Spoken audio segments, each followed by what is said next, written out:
کہ ایک بیماری ایسی ہے جس میں 90% امراض مبتلا ہے اور اس کا ذکر نام و نشان کا ہی نہیں. جب اس کا ذکر نہیں ہے تو علاج کیسے ہوگا؟ اور وہ ہے نظر بد کی بیماری. نظر انسان کی اس میں خاص قسم کی کرنٹ پیدا ہوتی ہے. مفسرین کہتے ہیں جو قرآن شریف کے ماہرین ہیں، جس شخص کی عادت ہو کسی چیز کو بہت دیکھنا، جس کو ہمارے محاورے کہتے ہیں بھوکی آنکھیں، اس کی آنکھوں میں یہ کرنٹ پیدا ہوتی ہے اور اس کرنٹ سے جس کو وہ جلانا چاہتا ہے وہ ظالم، وہ کسی وقت جھلس جاتا ہے. اور اس کے اثرات 3 جگہ ہوتے ہیں. سب سے پہلے نعمت پر ہوتا ہے، جس کمال علم خوبی میں وہ مبتلا ہو، اللہ نے دیا ہو، اس ظالم کی یہ بد اور تیر جیسی نگاہ، میزائل کی گولی، وہ اس کو جلا دیتی ہے. حدیث شریف میں ایک صحابی ہے حضرت سہیل رضی اللہ عنہ. وہ عرب عام طور پر کالے کلوٹے ہوتے اور وہ خوبصورت گورا چٹا تھا. گھر میں نہا رہا تھا، دیواریں چھوٹی تھی، ہاتھ ایسے اوپر ہو رہا تھا. یہ جگہ ویسی گوری ہوتی تو وہ پیچھے ایک عرب گزر رہا تھا. اس نے کئی کالے رنگ کا گورے چھٹے رنگ کا انسان دیکھا ہی نہیں تھا. وہ دیکھتا گیا اور پھر چلا گیا. حضرت سہیل رضی اللہ عنہ جب غسل خانے سے باہر آئے تو اہل خانہ کو کہا بس آخری وقت ہے، مجھے کوئی چٹائی میں لپیٹ رہا ہے. مبارک وقت تھا اور حضرت خود موجود تھے. کوئی شخص دوڑتا ہوا گیا. ہاں حضرت صلی اللہ علیہ وسلم خود تشریف لائے. اللہ کیا کر رہا تھا؟ یہ نہا رہا تھا. بھائی اس راستے سے کون کون گزرا؟ ایک کو پکڑ کے لائے. آپ نے اس کو دیکھا اور فرمایا علامہ تقتل اخاک، بھائی کو کیوں قتل کرنا چاہتے ہیں؟ اور فرمایا جب تمہیں کوئی چیز پسند آ جائے یا اچھی لگے تو ایک تو نگاہ ہٹا لو اور دوسرا یہ کہ پڑھ لو ماشاء اللہ لا قوت الا باللہ.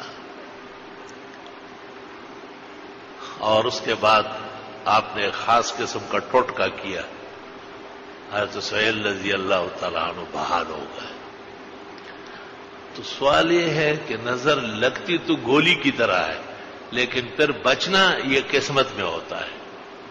سب لوگ حضرت سہیل جیسے خوش قسمت نہیں ہوں گے کہ رسول اللہ صلی اللہ علیہ وسلم تشریف لائے، آپ نے اس شخص کو پکڑا، اس سے کہا کہ ایسے کیوں کرتے ہو؟ تو جب تمہیں اس کے گورے گورے ہاتھ پسند آئے تو آپ کہہ دیتے ہیں ماشاء اللہ لا قوت الا باللہ، کہ سب کچھ اللہ کے قدرت کا کرشمہ ہے.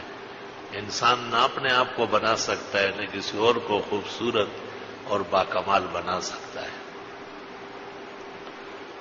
بعض مفسرین نے سورۃ قلم کے اخیر میں لکھا ہے کہ رسول اللہ صلی اللہ علیہ وسلم کو نظر لگانے کے لیے یہود نے اپنے نظر بازوں کو اکٹھا کیا. ان کو پتا ہوتا ہے کہ کون کون بھوکی آنکھوں کا مالک ہے جو آدمی کو تیر مار سکتا ہے. ایسے کئی لوگوں کو جمع کیا. حضرت منبر پر بیٹھے تھے. اللہ تعالیٰ نے یوسف علیہ السلام کو جو حسن دیا تھا اس کو 99 درجے اور کر لے، اس کا دوہرا آپ کو دیا تھا. اور شمائل میں ہے کہ حضرت کے حسن کا ایک ہر دن ایک جلوہ بڑھتا تھا جیسے جنت الفردوس کی نعمت کا بڑھتا ہے. ام المومنین فرماتی ہے کہ میں آپ کے حسن کو گھیر نہ سکی. منبر پر آپ بیٹھے تھے، زلف تھے سیاہ، خوبصورت امامت سر پر تھا، اور کس شان کہتے مجال ہے کہ کوئی بیان کر لے. تو وہ جو نظر لگانے والے تھے وہ سارے لائن سے کھڑے ہو گئے.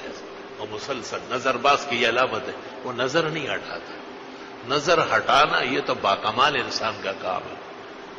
خر اور گدھ آدمی اس بات کو نہیں سمجھ سکتا ہے کہ بھائی میری مسلسل دیکھنے سے یہ گر جائے گا. تو حضرت بڑے باحیات ہیں. آپ نے نگاہ نیچے کی، منبر سے آپ اترے اور آپ نے صحابہ کو اشارہ کیا کہ مجھے لے چلو. چل نہیں سکتے تھے، اثر ہو گیا تھا۔ اتنے میں یہ سورۃ قلم کی آخری آیت نازل ہوئی، فاجتباہ ربہ فجعلہ من الصالحین وَإِنْ يَكَادُ الَّذِينَ كَفَرُوا لَيُزْلِقُونَكَ بِأَبْصَارِهِمْ لَمَّا سَمِعُوا الذِّكْرَ وَيَقُولُونَ إِنَّهُ لَمَجْنُونٌ وَمَا هُوَ إِلَّا ذِكْرٌ لِلْعَالَمِينَ۔